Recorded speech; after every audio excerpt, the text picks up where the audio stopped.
There's some interesting work from economists at the Federal Reserve Bank of St. Louis who looked at the kind of lifetime return on a college degree. And it found that once you include debt, the lifetime return to a degree had been just steadily dropping generation by generation.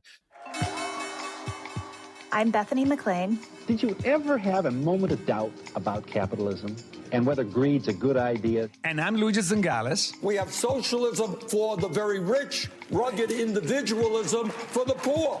And this is Capital Isn't, a podcast about what is working in capitalism. First of all, tell me, is there some society you know that doesn't run on greed? And most importantly, what isn't? We ought to do better by the people that get left behind. I don't think we should kill the capital system in the process. So Karl Marx had a very clear theory about how capitalism would end.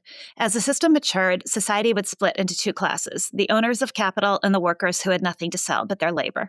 Workers would become increasingly exploited and alienated until they finally revolted. And here's where the story does get really interesting. Marx imagined that the revolution would be led by the industrial working class.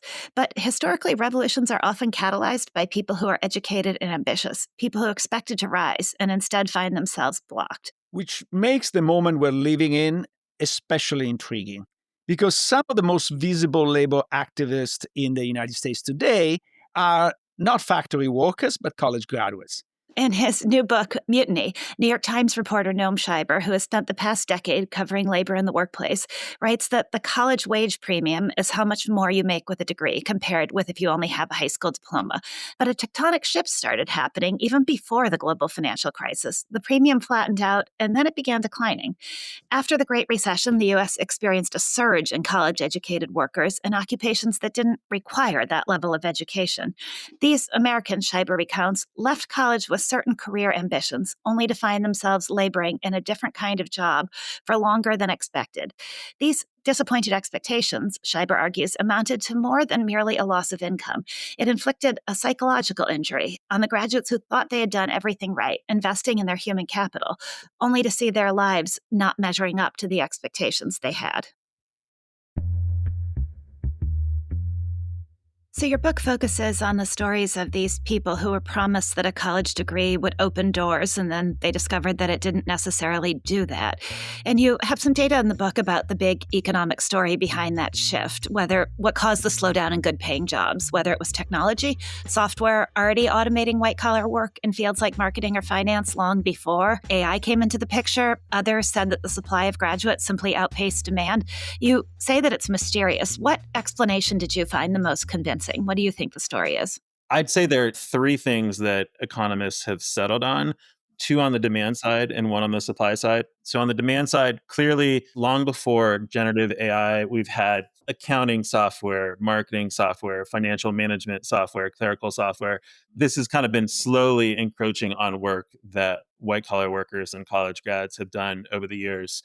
There's another piece of this that comes a little later, which I would call pre-Gen AI. I'll just give you one example. In 2017-18, I wrote about the way that fashion buyers were using AI. So these are people who work at big retailers, a Nordstrom or a Bloomingdale, and their job is to try to anticipate 9-12 months out what the next fashion trend is going to be. And so they go to fashion shows and they go to talk to wholesalers, and they look at past data, and this is a really good paying job, well into the six figures at a big place like a Nordstrom. And increasingly, though, AI could do this very well. It could incorporate several years of data. It could have all kinds of variables from weather to currency fluctuations and incorporate that and actually do as well as or better than the human. The other piece is a consolidation story. And you see this especially in healthcare, kind of white collar administrative work in hospitals, things like that. We've also seen big pharmacy chains consolidate. So, you used to have a lot more independent pharmacies, and over the past 10, 20 years, Walgreens and CVS have massively gobbled up independent pharmacies. So there's a consolidation story too. And then on the supply side, as you say, we've had this kind of steady increase in the number of people going to college. And that really accelerates in the kind of post-Great Recession period, where we go from the low 30% of people with a four-year degree to close to 40% over the last 10, 15 years. So obviously you have, somewhat shrinking demand and increasing supply. you're probably going to see some downward pressure on prices. And then the other wrinkle on the supply side is if you talk to labor economists like a Larry Katz at Harvard, who follows this stuff very closely, they'll tell you that there wasn't a ton of heterogeneity among college grads in the 80s and 90s. The wage premium, it kind of was pretty evenly distributed. Again, some people who went to elite schools did better, others did worse, but it really did go in lockstep for a few decades. But beginning around, in kind of the early to mid 2000s, you start to see a lot more heterogeneity. So school matters a ton, major starts to matter a ton. The other two things we see here, a huge increase in the number of people going to so-called non-competitive public schools or state schools. So not the flagship university in a state, or not even the kind of second tier, but a sort of third or fourth tier public university. And the return on that degree is just much lower than another school. And we see a huge increase in the number of people going to for-profit universities. And again, the return on that degree ends up being. So, ironically, I've seen this phenomenon before because in Italy, the idea of intellectual unemployment has been around for a long time. I remember more than 15 years ago, my wife, who is American, ordered a sandwich and an auto grill, and she was surprised that the person was speaking perfect English. And then she started to talk to him, and he was actually had a degree in English and in English literature, blah, blah, blah. And he was working at an auto grill. Now, at least in Italy, the college doesn't cost much. So people are not forced to focus very much on this choice. But in the United States, it's very expensive. And so the question is, are they producing something of value? And of course, education is a value per se. But if you are borrowing $60,000 a year to go to college, you want that college to actually make you more valuable in the job market. And it seems to me that there is now a major divide, because if you get a degree in STEMs and business, more or less you find a job. If you have a degree on humanities, you don't find a job, or you find a job at a much higher sort of risk. And of course, if you get a degree from Stanford in some fancy humanities, you can get a job no matter what. But we're talking like the bulk of the population. Yeah, I think you're right. You can't think about this problem without the debt piece of it. There's some interesting work from economists at the Federal Reserve Bank of St. Louis who looked at the lifetime return on a college degree. And it found that once you include debt, the lifetime return to a degree had been just steadily dropping generation by generation. It had been like multiple hundreds of a percent for people born in the 40s, down to 40, 50% for people born. I'm going to scoot this up a little bit, but like in the 80s or 90s. And for people of color, for Black people, basically it was indistinguishable from zero if you were born in the 90s. So the debt piece can completely overwhelm any positive returns from the degree. And I think you're right. I mean, one of the main themes of my book is not that college itself is a terrible investment, though, it's become a less good investment, but the mismatch between expectations and the return on the investment. So, when you talk about that mismatch in expectations and this change in identity where young graduates increasingly see themselves not as future managers, but as workers, how does that play out? I mean, historically, revolutions have often been catalyzed by educated or aspiring elites who feel blocked from what they thought they were going to have. When you talk about people having a radicalizing experience, how does this change society, politics, and especially as the path toward unionization is an answer, but not an easily achievable one, and maybe not a complete answer? Yeah, great question. So I think you may be alluding to the Peter Turchin thesis, the overproduction of elites. Yeah. And he's got this fascinating book about this where he looks at revolutions across history. The Russian Revolution in particular is fascinating because you get all these children of aristocrats who are very well educated, and there's just not enough jobs in the administrative state, to absorb all of them. And so you see the effect that has on the revolution. As you say, it's partly because of the way labor law works in the United States. It's very difficult to unionize, especially if your employer opposes it, and most employers do. So polls typically show that in the upper 60s to low 70% of Americans support a union, and yet only about 10% of American workers are in a union. So that suggests that there's like a big wedge between demand for a union and the ability to form one. So I think part of the response is clearly like trying to organize a union. We've seen union organizing in some of these industries and companies where we've never seen it before. But clearly that can't be the entirety of the response just because it's so difficult. So I think we'll see part of the sort of fallout play out there. Part of it is just sort of increasing friction, confrontation at the workplace that falls short of a union. So I'd point to the tech sector in the past 10 years or so, where 10 years ago, if you were a web developer, you were very much in demand. You had a lot of labor market leverage. You commanded a very high salary. Over the past 10 years, that job has been increasingly commodified. And so now that it's really a buyer's market rather than a seller's market, web developers just don't command the same salary. The job openings are not as available. You can hire someone in Poland or Ukraine to do the job as easily as you can if they're working in the San Francisco area. And so we've seen the Facebooks and Amazons lay off and Google's lay off tens of thousands of people over the past 3-4 years. And what you just see is like increasing friction in that workplace. You know, you go to town hall meetings and people are just like very aggressively hectoring the CEOs. They're circulating petitions. They're piling into Slack to voice their dissatisfaction. So I think you're just going to see a lot of turmoil, a lot of confrontation that's short of unionization in the workplace, but just much more friction than we're used to seeing. And then the third realm, I think, is just the political realm. I mean, you can't look at, say, the results of the mayor's election in New York City. Seattle also had a recent mayor's election where they also elected a socialist candidate. Clearly, there's like a lot of very mobilized, very frustrated, young college-educated folks voting for these candidates. And a generation ago, the college-educated were not voting for socialists. They were to the right, far to the right of the typical voter with only a high school diploma. But rather than the theory of overproduction of elite, I prefer your version of sort of the inflated expectation that got deflated, especially when I think people feel cheated. And let me give you a financial example. In Hungary, one of the things that brought like a radicalization to the right of the population is that before the financial crisis, a lot of people were taking mortgages in euros rather than in the Hungary forint. Why? Because the government told them that they would peg the florin, and it was basically the same thing, but the interest rate was much lower. And then, surprise, surprise, the government decided not to peg the florin anymore. So all of a sudden, your mortgage increased 40, 50% in value, and the government did not feel any responsibility of doing anything. And so the right-wing parties started to say, we need to help those people, started to gain votes and momentum, and that started the radicalization of Hungary. And I feel we have a generation of people that were told education is priceless. And by the way, let me offer you here a loan that, unlike other loans, you cannot default on, Right. so that basically the lender has no responsibility of trying to figure out whether it's appropriate for you.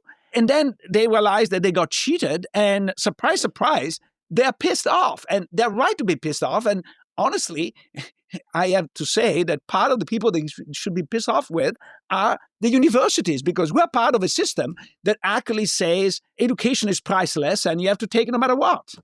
I think that's right. I mean, that is the main story I try to tell, though I think there's something to Turchin's thesis. But I think you're right. I mean, the other thing that's interesting here is you also had a kind of parallel trend in a sort of degradation and de-skilling of certain jobs that didn't require a degree, but which used to absorb a lot of college grads. So we used to have people, who did kind of white collar jobs, but not degree requiring jobs, insurance agent, real estate broker, certain types of financial advice, a whole variety of jobs that were pretty good paying jobs. So they were kind of like a safety valve. You went to college, you didn't get a job as a software developer or as an accountant, but you got a slightly less skilled adjacent job. And again, the folks at the New York Fed who tracked this had a really interesting data set about good paying non-degree jobs and low paying non-degree jobs. And you see around 2002-3, the good paying jobs just start going and the low paying jobs, the low paying jobs increase at a much slower rate, but the good paying jobs really start declining pretty rapidly around 2002, 3, 4, and they just never recover, even 10 years post-Great Recession. And so that safety valve, which I think had been very helpful in keeping these frustrations in check, when that disappears too, suddenly, all bets are off. So, to ask a potentially really naive question, given how potentially destabilizing all of this is, why are corporations so opposed to doing anything about it? What did you glean from your reporting about the intense resistance to unions within Starbucks or Apple? Why? Given that it's in their long-term interest to keep their workforce happy and to keep the country happy, to keep employees happy. It's in all of our interest. Why this intense resistance to anything that would create a more stable situation? Yeah, really good question. I mean, part of it is just kind of psychological and sociological. So if you look at the case of Starbucks, Howard Schultz, in the early days, he was a pretty generous employer. He was early to offer health coverage to part-time workers, which was pretty rare back then. He offered stock in the company, which was very valuable between the time it IPO'd for a decade or two. The share price was really appreciating rapidly. And Howard Schultz just thought of himself as like a really generous, fair-minded employer, which he was in a lot of ways. But the company kind of changes a bit, especially after the Great Recession. They have to start making cuts. They become less generous. And in Howard Schultz's mind, he's still this like super generous employer. He always does the right thing. He's always looking out for his employees. When that shifts in ways that employees get frustrated with and they start organizing and saying, hey, you need to treat us better. We want a union. He's sort of personally stung by this. He's like, well, I've always done the right thing. How dare you question my motives, my generosity? So I think part of it is just the psychological story. The other thing is just the way that capital markets work. So when companies, publicly traded companies, increase their spending on labor, even if that ultimately accrues to the bottom line, like even if they become more profitable, investors, and particularly activist investors, punish the company because they see labor costs as like a warning sign. Like this company is going the wrong way. And the one data point that I have written about that I thought was fascinating is the Gap did this very interesting study. I think it was pre-pandemic, 5, 10 years ago, in any case. And they actually gave managers more labor. They said, we're going to give you a bigger labor budget, use it how you want to use it, but basically want to give people more consistent hours. We want to lower turnover. We want to raise productivity. So they implement this pilot and it actually has the results that they expect. There's less turnover, their stores, the workers are more productive, there's higher sales. And then they just pull the plug on it. They don't they don't do anything else with it. And it was kind of, I tried to sort of get an answer about why they didn't pursue it. They were very wishy-washy. But I have observed that when you have these announcements about either rising labor costs or lower labor costs, the response of investors tends to track pretty closely with labor costs and not with profits. And I've actually asked some investors about this, and they say, yeah, it's true that it may seem irrational, but when we see rising labor costs, even if the short-term effect is rising profits, we feel like in the long term, labor costs are going to get out of control and ultimately undermine profitability. So I think there's just kind of this built-in reflex that's been socialized into managers through the stock market that says this may seem like a win-win. It may seem like you're more generous to your employees, they're more productive, they're more loyal, there's lower turnover, ultimately higher profits, but the investors do not buy that story. So I think that's a big piece of it. So, if you were to think about the panoply of villains, although that might be too stark a word in this, but from the government subsidizing college and kind of refusing to get involved in thinking about what a good job is, to universities overpromising the benefits of an education, to corporate America, you have this incredible anecdote in there of one of your characters, Chaya Barrett, seeing Tim Cook cash out these hundreds of millions of dollars while she struggles financially. To investors, who do you blame? And who do you think is responsible for fixing this, if it is even fixable? Yeah. So I think as your question illustrated, it kind of takes a village, it kind of takes everyone doing a little bit to contribute to the problem. I mean, I do think as Luigi said earlier, I think the role of the universities may be most underappreciated, just in addition to seeing the rise of tuition and the kind of sticker cost of college.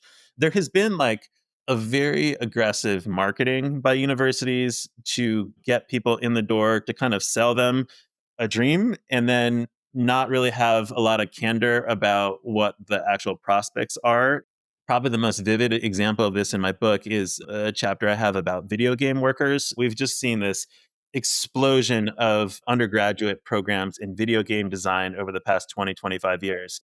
And the way that the programs would market themselves typically was like, you're getting like a STEM degree, almost like a computer science degree. It's this sort of technical vocational thing. And there are plenty of jobs, and our graduates typically go work in these AAA studios. But in fact, getting a degree in video game design is a lot more like getting like a Bachelor of Fine Arts or going to acting school or something. It doesn't really qualify you to do much. And there just aren't that many jobs, even if it did. And so you had hundreds of thousands of kids getting degrees in video game design. The universities were happy to load them up with debt to get these degrees. And then there's just like not really many jobs. I talked to one of the characters, or one of the subjects of my book was incredibly accomplished in video game design. He went to the University of Texas at Dallas, which has a video game program that enrolls hundreds of kids. And within that, there's a class called Game Lab, which is kind of a very advanced high level class where you actually build a game, and it's selective. You have to apply to get into this class. And then he was actually within this group, this kind of elite group that had applied and been accepted to the class. He was named to be the creative director. So he was the person in charge of managing the team that built this game. The game was his idea. They executed it. You can actually go on their website and see the game. And he could not, I mean, he struggled to even get interviews at, major studios in video game design. After 3, 4, 5 months after graduating, he's got $70,000 in debt. He takes a job as a tester, a quality assurance tester, testing video games, which is not the job that he had imagined when he had enrolled in this program. Now, in fairness, they will say that the professors were actually candid. They would tell you a lot of times the professors were from the industry, and they would say, look, this is like a very tough field to get into. But when you would go on the website and look at the kind of way that the university itself described the prospects and the course and what people go on to do, it's pretty optimistic. You definitely got a sense that this is kind of like a credential that's sort of a vocational credential, and then the studios just need people with these skills. When in fact, it was like training to be a writer of short stories or an actor or something. Just millions of people want to do it, and only a tiny fraction actually can get jobs that support them. I don't want to pick on video game design, but I think it's illustrative. I think we need more regulation of marketing by university. When it comes to finance and you're a mutual fund, you say past performance doesn't guarantee future performance. So you have to disclose that. But for university, you're kind of exempted from. When you get a mortgage on a house, you have an enormous amount of guidelines to make sure that you're not cheated. But these days, investing in college is, for many people, bigger than investment in a house. And there is no protection. In fact, everything else goes in the opposite direction, that everybody in college will say, this is fantastic, this is priceless. And most importantly, the lenders don't have anything at stake because you can never go bankrupt on your college loans. I think that, to me, that's really the ultimate sin, because I will have the university have some skin in the game. If they had some skin in the game, all of a sudden they would say, you know what? Maybe you're not really made for college, or you may be made for college if you study STEM, but if you study humanity, you might not have a return on your investment. If you want to study because you like it and you have the money, fine, but don't borrow against that because there will be a disaster. Totally agree. I mean, the fact that these loans can follow you around till you retire is insane. As economists point out, the thing about incentives is that they work really well. They just, don't always do what you think they're doing. They do what the incentive incentivizes you to do. And I think in this case, we're getting exactly what the incentives would imply, right? We're getting people levering up dramatically, and the people, the underwriter, not being particularly invested in the prospects of repayment. It's interesting what you say about mutual funds and transparency and disclosure, because you're right. I mean, the way that marketing works for university degrees, it's really like just some marketing person writing content for a website, and there's no restriction on that at all. Just to go back to the video game example, I went back and forth with the people who oversee that program at the University of Texas at Dallas. And to their credit, they really engaged with me. We talked through data. We talked through the federal government, Department of Education has data by university, by major on the typical median wage 10 years after entering. And so I really give them a lot of credit. They engaged with me. We cheated over the data. We cheated over the program. But then I asked them about the content on their website, and it said, our graduates of this program in video game design typically go on to work in studios and then, they were like big studios. And I said, typically seems like a kind of an overstatement there, given the actual prospects. And they said, You're right. Like we should probably adjust that. But if it's just like if what we're doing is depending on some journalist to go to every one of the hundreds and hundreds of universities around the country that are offering dozens of majors that may not actually be worth the debt, that system's probably not going to work very well. You know? So I completely agree with you. Some kind of regulation, transparency requirements, data about return on investment, it wouldn't solve the problem, but it would probably help. So there's this vision of the future that as AI comes in and wipes out even more jobs and exacerbates all of what you're talking about, that the government steps in with UBI or some sort of solution and everybody's happy because they work less and have this lovely life. With the people that you talked to, did you get the sense that this was primarily about money and economic advancement, or was it also about self worth and a sense of purpose and contributing to society? And so, do you have a take on how likely that idyllic possible answer to what's coming is? Yeah, I'm pretty skeptical of the UBI story, both because I'm skeptical that the way our political system works will actually get a sufficiently large UBI payment to sustain people. Like it just feels like one of these things that economists draw up at a 30,000 foot altitude. They say this would be sort of Pareto enhancing, like trade adjustment assistance. You know, well, the winners can compensate the losers and everybody would be better off, but the winners never do compensate the losers. You know, so like even though it's in theory, it's possible, it just doesn't happen. So I'm skeptical for that reason. But let's suppose for the sake of argument that it did happen. We set up this generous UBI system. People could earn whatever the median wage is for a college grad 10 years earlier, pre AI. Yeah, I don't think that would do it. I mean, I think what you see in the frustration of a lot of the folks that I wrote about and spent time with is the inability to make good on what they thought they were doing in college. College trains them to ask questions and think very critically and kind of have a take about what's going on in the world. There's a sociologist that I spoke to that used the term class confident, kind of instills you with this class confidence. And part of that confidence is just kind of a sense of agency. Part of it is having kind of a broad perspective on the world, not thinking just what you need to get by day to day or hour to hour. But it's also just, it's about kind of self authentication. And I think a lot of people would feel like the bargain that they were making was not being fulfilled. One of the most interesting data points in that regard is a lot of the folks that I interviewed or that are kind of main protagonists in the book, they will say that after working a job at a Starbucks or an Apple store for 5 years, 10 years, the most fulfilling thing that they had ever done in their life and the most satisfying was organizing their store. That was something that really felt meaningful to them. It felt like they were doing something that mattered. It just was felt empowering. And to me, UBI may take care of your material needs, but it's like the opposite of empowering. It's disempowering. It's telling you, thanks, we got it from here. You're not needed, but we'll make sure you don't starve. I would say that it's unlikely to solve the emotional issue, even if it solves the immediate material problem.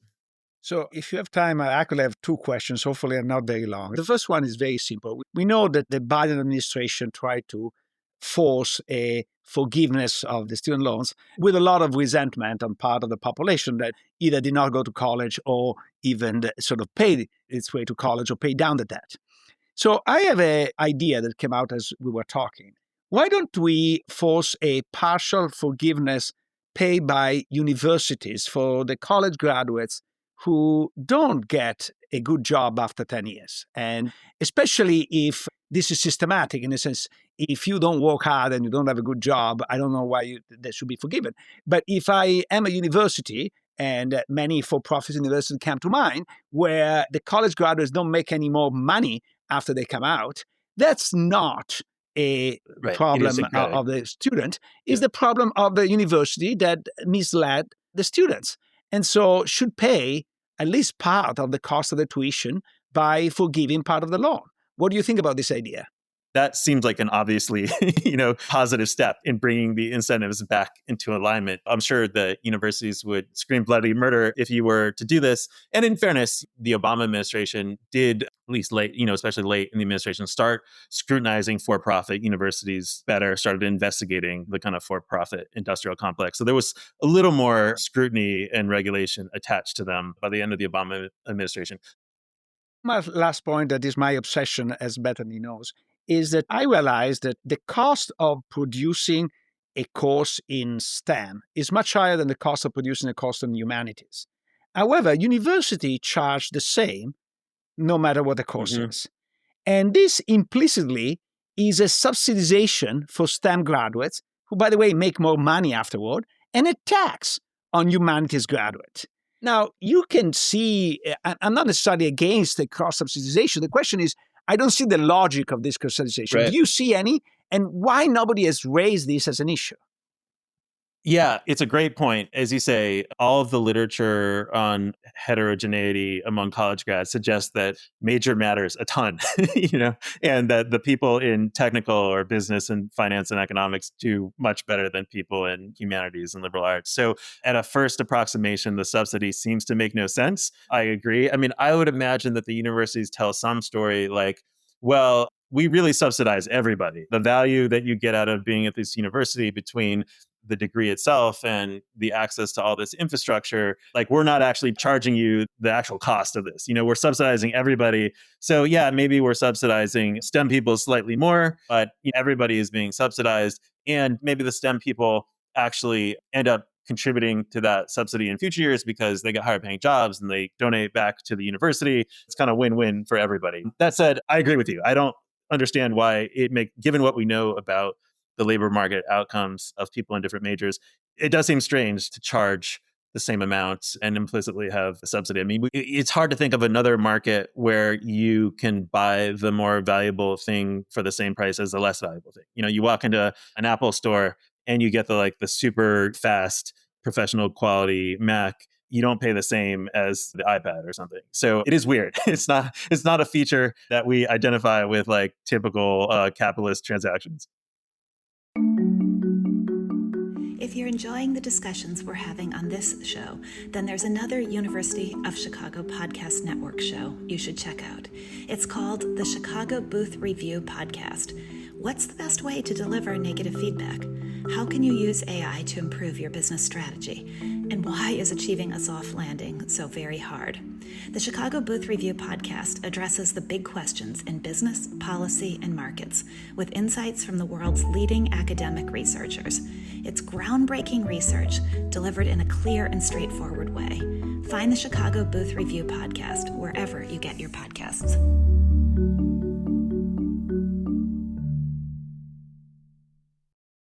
The thing that stood out to me most about the book is we do tend to think of this as a crisis that's coming with AI and that is going to be precipitated by AI. And what's really interesting is how this has been going on for quite some time. And I had not connected the dots until reading his book that the rise in unionization or efforts to unionize at places like Apple and Starbucks was directly connected to these people who thought they were being cheated by the system.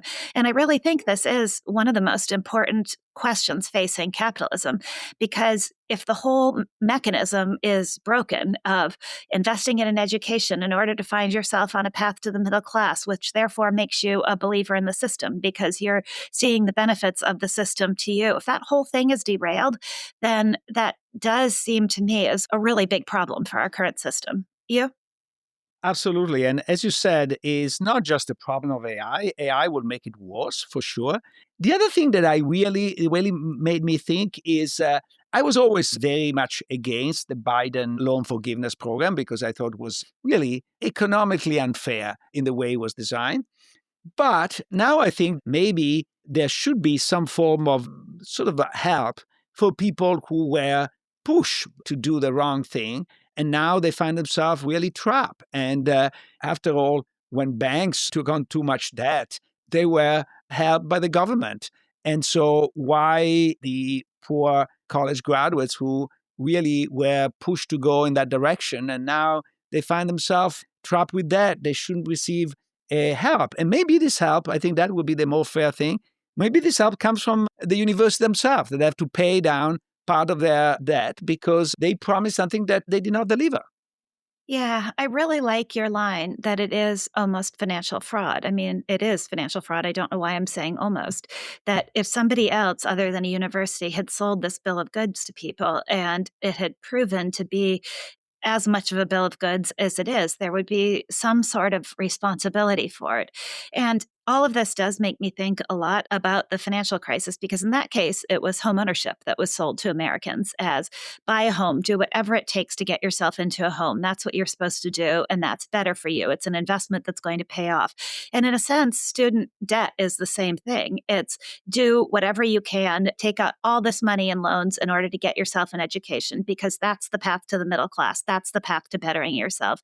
And in both cases, those were large sort of frauds of ideas, I guess, or frauds of aspiration that were perpetrated on people. And there are consequences to that, because those are both so foundational that when they prove not to be true, the demoralizing aspect of that, or the sense of betrayal, I think is really profound. And maybe Marx turns out to be right. He thought that the profitability of investment in physical capital would go down, and this will lead to the collapse of capitalism. But maybe it's the deterioration of the return on human capital that is going to zero. And so that will lead to the revolution by college graduates who invested a lot and they don't get a return for their education. I think that's a very profound and interesting realization. And yeah, I do think one step in fixing it, the amount of lobbying that led to student debt not being expungible in bankruptcy is insane. And it's one of the great examples of lobbying corruption. And there was an element of truth to it in that people were walking away from their student loans. But the solution that was engineered by lobbyists to make people never be able to get out from under it has become free reign to student debt companies and universities to just stick people with whatever amount of debt they can possibly get away from, because people can't get out from under it. And that leaves the universities and the purveyors of student debt with no stake and very little stake in what happens, especially since the government is on the hook for a lot of it. And it really just was the wrong answer, especially when we see what's happened since then. Absolutely. But I think what is particularly shocking, because, fool me once, shame on me, what is it? Fool me once, shame on you, fool me twice, shame on me. I think that was very visible after the housing crisis of 2008, that this was the next crisis. Was perfectly anticipated, the fact that university is not as keen in the game, like the people were doing sort of a lot of the mortgages, the underwriting a lot of the mortgages, and so on and so forth. And I wrote it in my book. I think a few people pointed out, but nobody paid attention. And now we are in a much, much worse situation. And I'm not so sure what the solution will be. Yeah, I actually think it's an area for a lot of investigation. A young friend of mine was lured into getting a degree at Penn State. She was homeschooled and didn't have a college counselor nor a family that understood these dynamics. And she took out an enormous loan from Penn State, which made her all the usual promises. And we've been trying to get her loan. I had offered to pay it off at some fraction of what it is, because otherwise they've trapped her into a low-end service job and she'll never be able to pay a dime toward the loan. And the person at Penn State literally said to us, there are tens of thousands of students in your exact situation trying desperately to pay off their loans at some discount to the face value. And we can't let any of you do this, because that will impact our ratings with the federal government. So they're playing this game because the federal government does keep track of students' ability to repay their loans at specific institutions, that then affects those institutions' ability to get federally guaranteed student loans. And so I wonder if this is this giant game of let's pretend that not only Penn State, but a whole bunch of other universities are playing, where they just hope that something is going to happen, because they're not allowing students to pay off their debt at a discount because they can't, because that will impact their standing with the federal government. And all of this is just this giant crisis waiting to happen that not only is wrecking lots of people's lives, but is also a financial crisis in the making. Yeah, it reminds me of the great financial crisis, where there are a lot of people with mortgages that were paying very high rate and wanted to refinance. But the Fed was actually owning some of those loans and did not allow them to refinance, which I thought was the ultimate irony. So we seem to be in a similar situation. Yeah. And I don't think it ends well either on a financial level or on a sociological level. And it really does upset me about I know your chief villain is universities, and I hear that and I get it and I agree, but it really upsets me about corporate America and our investor-driven system where companies could make changes that would stabilize the system and be in everybody's long-term interest. Because if all of this does continue to stew, it doesn't end well. And it really upsets me that the companies with the biggest stake in this are exacerbating the potential for upheaval rather than doing what they can to stabilize the system for the long haul. So I don't know. I guess your chief villain is the universities. I think mine might be maybe some combination of the corporations in the market. Yeah, no, I hear you. I think that corporations are not particularly interested in the long-term survival of the system that feeds them. So I think that, No. that's a fundamental problem. And isn't that? And that's a really fundamental problem. Yeah, and I'm more and more convinced that the next time will be a change of government, we will have a complete radicalization on the left because there is so much pent-up resentment that we're not going to have a normal alternance. We're going to go from one extreme to the other. Whiplash. Fun. Capital Isn't is a podcast from the Stiegler Center and the University of Chicago Podcast Network in collaboration with the Chicago Booth Review. If you haven't yet, you can now find our podcast as a video on YouTube. Don't forget to subscribe and leave a review wherever you get your podcasts. The show is produced by me, Matt Hodap, and Brittany Broders, with production assistance from Andy Nazaro, Matt Lucky, Sebastian Burka, Joey Prepst, and Andy Shee. The podcast is partially supported by a generous contribution from Luis Muniz and Cristani Medeiros Muniz.